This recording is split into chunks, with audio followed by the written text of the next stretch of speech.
Okay, 178. Okay, Mechaber Halocha Ches.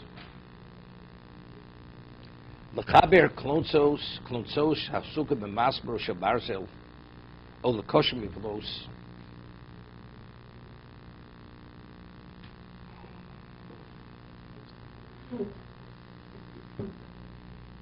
You want to take the klonsos, the rods of the sukkah,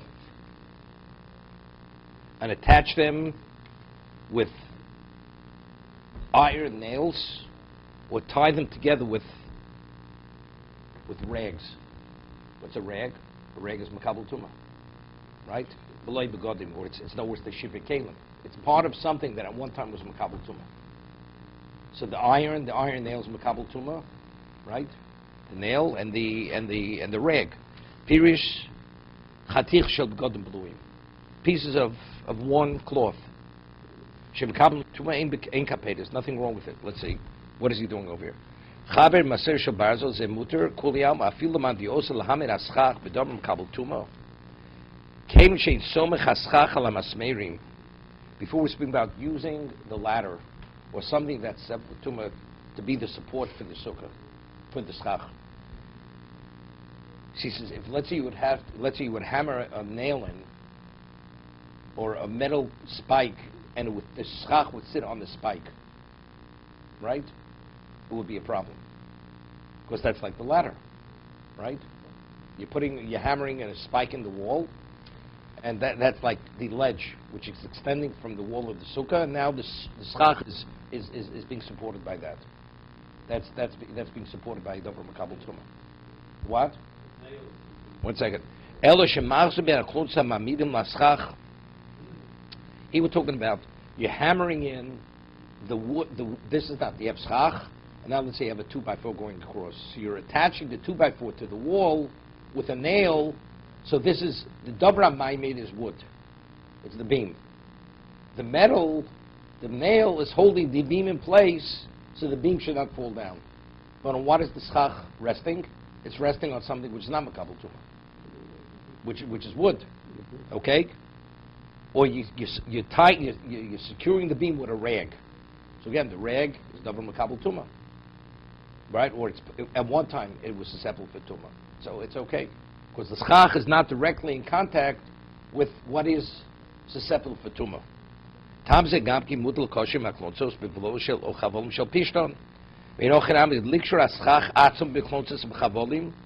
He says, what about you want to secure the schach itself, right? With the rags.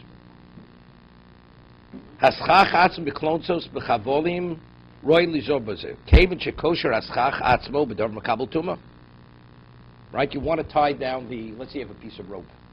And let's say it's a type of rope which is makabel tumah. Chavolim, right?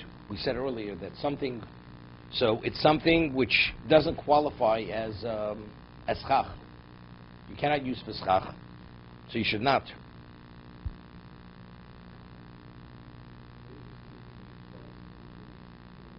Remember many years ago, you have bamboo poles going across the top, and you're concerned the wind will blow off the bamboo poles. So what I did many years ago, I took two 2x4s, ran it along the length of the sukkah, and took another 2x4, one under and top, and we took a clamp or a washer, put a screw through both, and it was sandwiched. The schach was sandwiched between two 2x4s. So the schach was secure. So even though the metal was holding the 2x4s together to keep it secure together, but it was actually wedged between the two, but it was only wedged because the metal screw with the wing nut, kept the two 2x4s together. It's not a problem, because since the metal is not holding the schach in place, although the 2x4s wouldn't be secure, wouldn't be tightly wedged together, if not for the wing nut with the screw that goes through, doesn't make a difference. No, if we touch it, it's not a problem either, because it's not really holding it up. It's not holding it because it's touching it. No, No, but touching it is not. It's not holding it. What's holding the place of the 2x4s? Let's say in between the bamboo pole. That. So what? So what if it's touching it? It has no relevance. It's not a davar maimed. The whole issue is because it's holding it up. It's not holding it up. That because it's touching it. Is that what's holding it up? It's held up because it's sitting on the walls of the sukkah. Well, we don't want the person's concerned wind may blow it away. So by wedging it between the two pieces of wood, it won't be blown away. The metal is irrelevant.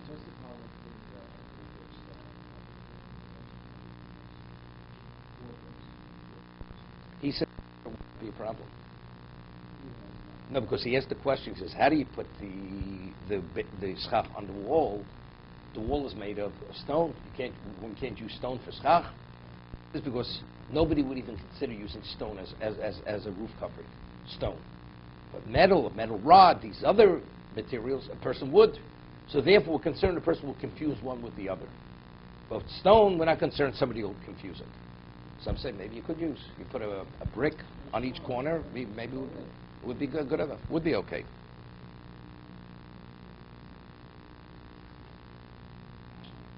Alan's always looking to save money. Okay.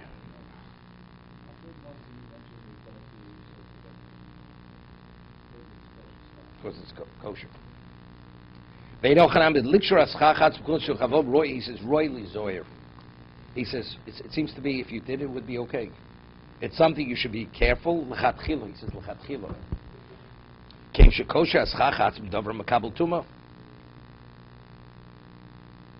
see, here we're not talking about it's not a davar maimed. Understand? You're tying the schach in place. He's differentiating. He says,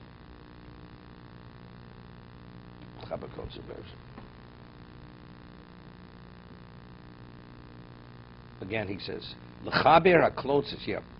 Here the metal is not touching the schach. It's only holding the wood in place, or holding the supporting beam in place, whether it's the nail or the rag, tying the, okay? See, in the old days nothing went to waste. So you use rags to tie the supporting beam in place to secure it, okay? Test kol midi acholim bekaplim tuma. Any food item is susceptible for tuma. Ve'misachin behem.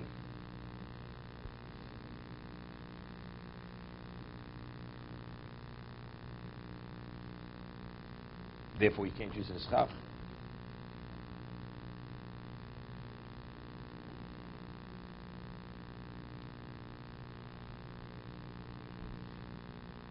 It's interesting. You ever see take? Would the peel be like?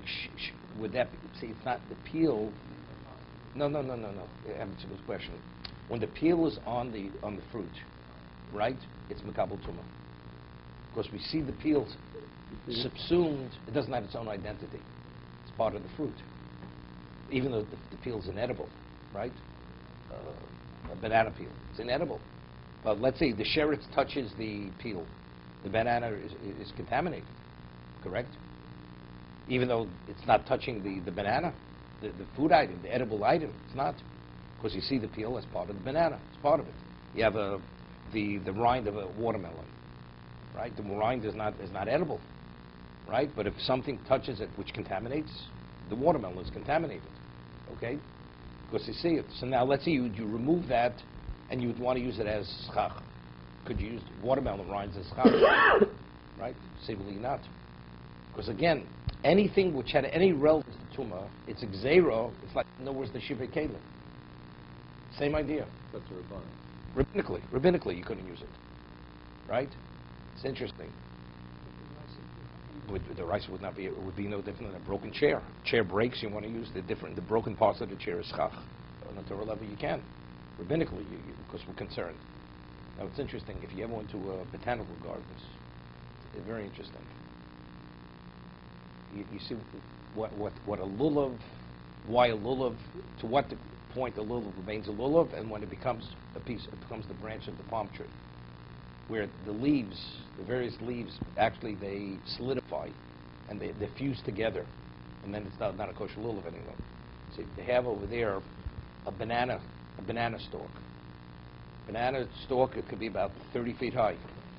The leaf of a banana stalk, a leaf, it's as big as, you don't need a label from Israel that it's kosher schach, right? It could cover maybe a 5 by 5, or 3 by 3 easily. That's how large the leaf is. So you cut down the banana stalk, and you have the leaves with the bananas intermingled, and you want to put it on your sukkah. You're not permitted, not because of the leaf. The leaf is not the equivalent of the peel of the banana, right? The leaf is independent, right? But you just can't put the whole thing there at one time. You have to remove the bananas, because you have davar makabel tumah also intermingled with the kosher schach. It's like if schach kosher schach posel intermingled there. That's what you have. But if you move the bananas, is it okay? Why not? It's a leaf. It's a leaf. It's a banana leaf. Bananas are subsumed by the leaves? Definitely not. In terms of chashiva's value, the fruit has the value. The leaf has no value. No, so that we'll deal with. That's chach posel. So that's what we'll deal with later. How, if you have fruit, let's say the fruit covers 2 inches, and then you have kosher schach, does that invalidate the schach? Right? It's no different than any other schach posel. That's what we're dealing with. Let's see. Mini ochlim, acholim tes, hainu ma'chalodum. Yeah, it has to be fit for human consumption. What about animal fodder? The ilu ma'chol be'em mekabel tuma, right? Just because an animal could eat it, it has no relevance to what a human being, right? When the Torah speaks about food being susceptible for tumah, it's only fit for human consumption. Fit for animal consumption has no relevance. Grass, right? An animal eats grass, eats hay. So what? Hay is not makabel tumah. Makabel tumah, va'afilu im lohuch shradayim psulim. Say, bring an interesting. What?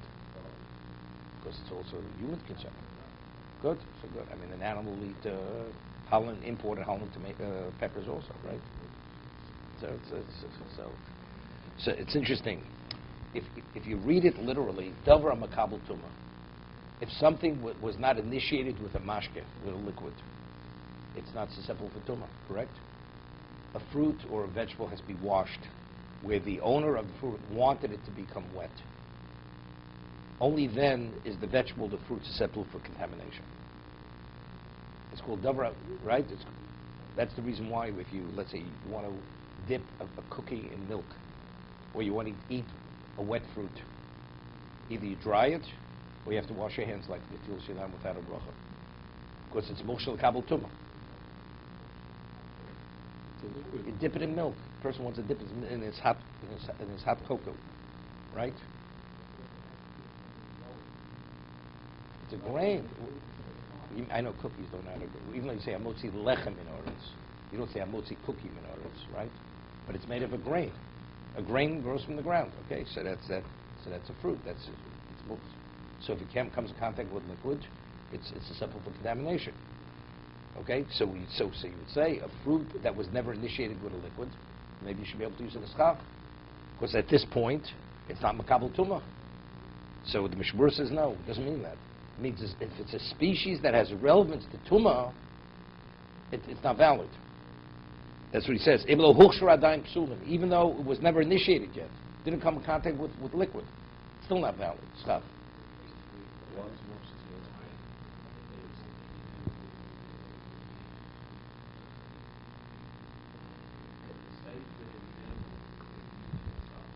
No, because then it's no different than shivri kalim, right? Because at one time it was makabel before. It's grogers and smoking, right? Grapes and figs you leave on the roof. So before they start oozing, they're fully edible. Become inedible, then they become edible. But even the inedible state, it's no worse, right? What's the thing when he washes his hands? You have to wash your hands. Why? Because your hands are contaminated. Rabbinically, hands are considered contaminated. When do they become contaminated? Always. No, your hands are always. You wash for bread. What do you wash for bread? Because of tumah. But you have to go to the mikveh. You have to go to the mikveh for tumah. It's rabbinical. It's an act of ritualizing your hands. You ritualize your hands. That's the reason why you have to have you have to do it with a vessel. You have to have a certain amount of water. Is that removing Torah when he washes? Yes, rabbinical tumah you're removing. Yeah. It's two things. It's cleanliness, and also it has to do with rabbinical tumah. Okay. You know, it's rooted in, you know, cleanliness is close to godliness. Okay.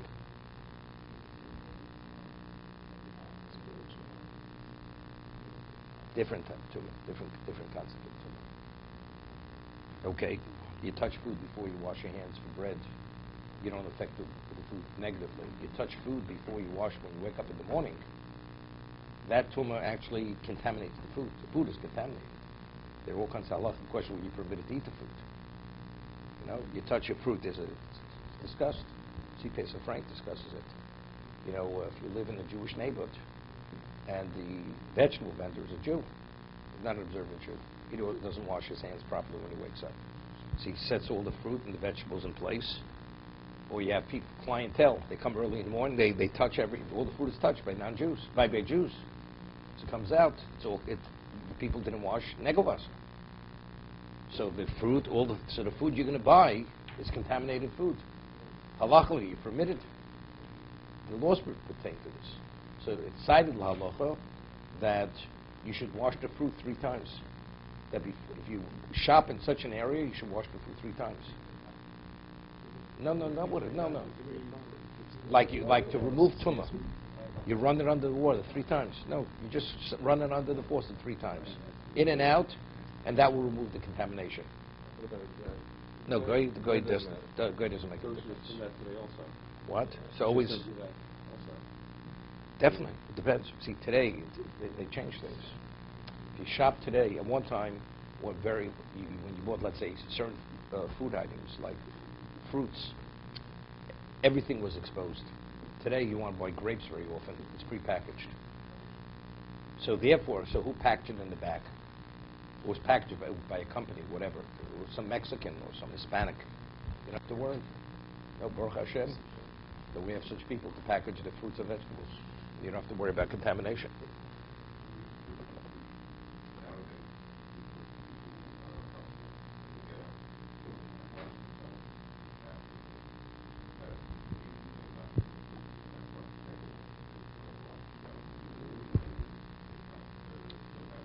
Yeah, but what happens if he opens his shop at 4 in the morning? He's already setting things in place. So the tumah comes about, not only, let's say you're up all night, at daybreak, that's when the hands become contaminated. Even if you stay up all night, you still wash negovas. You're up all night shuas, right? Even if you're not learning, you're up all night, right? Comes dawn, you have to wash your hands, you have to wash negovas. So very often people who run this kind of shop, they're already working before dawn. God cannot get only his remains, only his body when he's the corpse contaminate. Anything that does not contaminate of a non-Jew.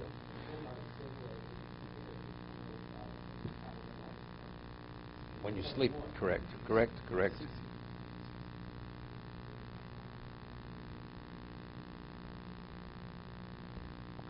Okay, I just want to finish this up. Ve'ein misachen ben v'chol bosem she'ein necholin la'anos gufan kim l'reach u'marech adome.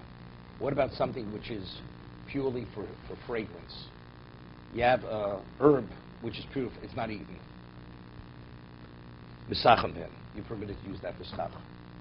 You have a certain type of, you want to use roses. Roses for schach, is it okay? Flowers. It's not edible, right? Ulini kinomon, what about cinnamon? Right, cinnamon. After Pri Megadim Mekel, he says, all the Pri Megadim says it's not a problem. Cinnamon is a problem because you use it as a spice. Even though we differentiate. The Gemara says in Yuma that if you eat moist cinnamon on Yom Kippur, you're liable for kares. If it's dry, which is really inedible, and you eat it, you're potter. Of course, if you eat something which is edible, it's not a food item, but it does make a difference. But every cinnamon, when it grows, is moist first. It's no different than what that we spoke about. something's edible becomes inedible, it's like shivrei kelim. We're not going to allow you to use when it's dry because you may use it when it's moist. So therefore he says demachmi. You should not use cinnamon. See, I'm not sure how cinnamon grows. It's the bark of the tree. I understand that. So evidently, if you could suck it out, that's called edible. You got dumb on cinnamon. The spice. No, don't. If it's edible, why? As long as it's edible. If it's adama, no. If something is, let's say, I'll give you an example, raw corn right off the cob, not cooked. So it grows from the ground. But at one time, people only ate corn cooked. Nobody ate corn right off the cob if it wasn't cooked. If you would eat it off the cob, you'd say a shackle. Because the uncooked corn on the cob, you would say a shackle. Because its natural bracha is bar, but when is bar? When you eat it, as you normally eat it. How do you normally eat corn on the cob? Cooked. So if you eat it raw, it's like one step down. Right? So because you're eating it in a deficient way, not the way it's eaten, it's one step down. So what's downgraded from B'Priya Adama Shako? You're benefiting. The person, it is edible. It is edible, but it's not the way it's eaten. So you say Shako. So I'm saying cinnamon, people, let's say you would eat cinnamon, so you'd say B'Priya Adama. At one time people evidently ate cinnamon. If I ate a spoonful of cinnamon, adama? The cinnamon we have today is already granulated, right? People don't eat cinnamon. So it loses its original consistency, the downgraded energy. That's something else. No. That's Well, different. so That's potato chips that have been reconstituted. yeah, sure. You said shehakol. Something made of corn flour. So if it's ground up, the cinnamon is ground Yeah, up. but that's for a different reason. That's for a different reason. But that's for a different reason. That's for a different reason. Because the Gemara said it has to have the characteristic of the original fruit, minimally in texture.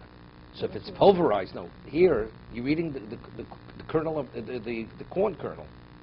I'm saying in the cinnamon. No. That's a cinnamon powder. That's the cinnamon powder. I'm talking about, let's say, eating actually the cinnamon, the spice itself, in natural way it is, right? What brach would you say on it? If people only eat it processed, then you would say a shackle. But evidently people ate cinnamon, eat a moist cinnamon, they would eat moist cinnamon. So then you would say B'Priya Adama. To be continued.